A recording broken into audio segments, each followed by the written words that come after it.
फाल्गुन मास में दान का दिव्य महत्व, महादेव की कृपा।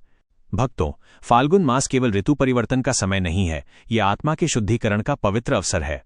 शास्त्र कहते हैं, फाल्गुने यत् कृतं दानम जन्म जन्मांतरे फलम, अर्थात फाल्गुन मास में किया गया दान जन्म जन्म तक फल देता है।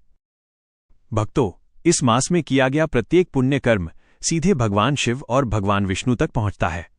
महादेव, जो स्वयं औघड़दानी हैं, उनके चरणों में आपका छोटा सा अर्पण भी बड़ा बन जाता है। पहला दान, अन्नदान। फाल्गुन मास में गेहूं, चावल, दाल, गुड़ या फल का दान करने से घर की दरिद्रता दूर होती है। महादेव प्रसन्न होकर अन्न भंडार भर देते हैं और माता लक्ष्मी स्थायी रूप से वास करती हैं। जो भक्त भूखे को भोजन कराता है, उसके जीवन से अभाव और चिंता दूर हो जाती है। दूसरा दान, वस्त्र और गुप्त दान की महिमा। गरीबों को वस्त्र दान करने से कुंडली के शनि दोष शांत होते हैं। लेकिन याद रहे भक्तों, महादेव अघोर हैं, उन्हें प्रदर्शन पसंद नहीं। इसलिए इस मास में गुप्त दान का विशेष महत्व है। शास्त्र कहते हैं कि दाएं हाथ से दिया दान बाएं हाथ को पता न चले, तभी महादेव की पूर्ण कृपा प्राप्त होती है। तीसरा दान, जल और गौ सेवा। फाल्गुन की बढ़ती गर्मी में जलदान सबसे बड़ा पुण्य है।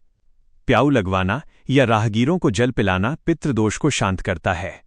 साथ ही महादेव के वाहन नंदी स्वरूप गौवंश को हरा चारा खिलाना आपके रुके हुए कार्यों को गति देता है और जीवन में स्थिरता लाता है।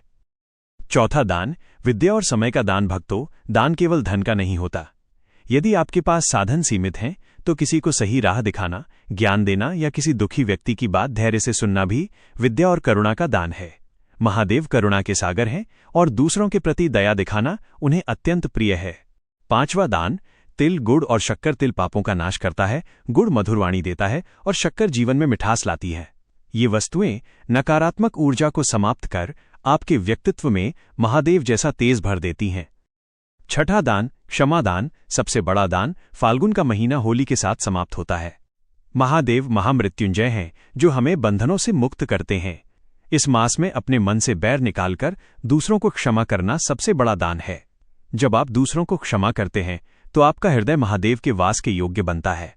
सातवां दान, दीपक और धूप। मंदिर में दीपक और धूप दान करने से घर का अंधकार और कलह दूर होती है। महादेव कहते हैं, जहां दीप जलता है, वहां दुख टिक नहीं सकता। वास्तविक आध्यात्मिक महत्व। भक्तों, दान केवल वस्तु देने का नाम नहीं है। दान का अर्थ है अहंकार छोड़ना, ममता बढ़ाना और ईश्वर को समर्पित होना। जैसे फाल्गुन में प्रकृति पुराने पत्तों को त्याग कर नए पत्तों को जन्म देती है, वैसे ही आप अपने मोह का त्याग करें, ताकि महादेव आपके जीवन में नई खुशियों का संचार कर सकें। भक्तों, अगले भाग में हम जानेंगे फाल्गुन मास में भगवान विष्णु और भगवान शिव की संयुक्त पूजा कैसे करें और इसके चमत्कारी फल। यदि आपको ये कथा पसंद आई हो, तो कमेंट में हर हर महादेव अवश्य लिखें, वीडियो को लाइक करें, चैनल महादेव की कृपा को सब्सक्राइब करें और शेयर करें। महादेव की कृपा आप सभी पे बनी रहे। हर हर महादेव।